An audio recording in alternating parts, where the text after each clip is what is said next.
Welcome to Sweet Life Beat Life. We hope this video helps.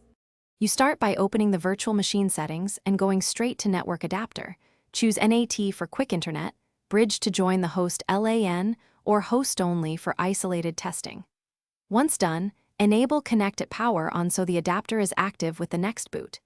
Make this choice based on whether you need external access, IP from your LAN, or a private network for snapshots.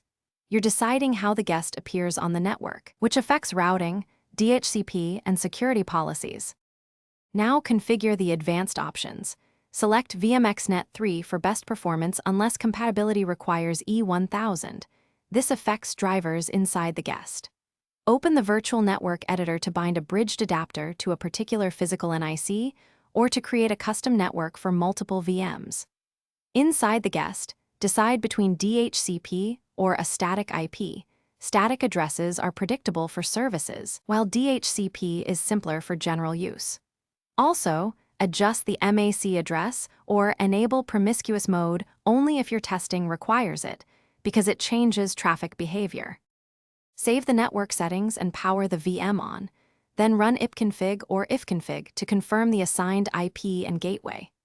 Once you have an address, ping the gateway, DNS server, and an external IP to verify routing and name resolution.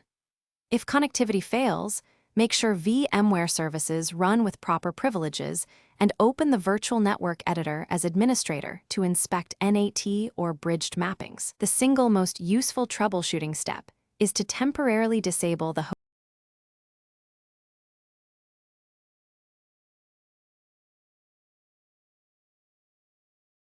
Thanks for watching. Consider subscribing if we helped you.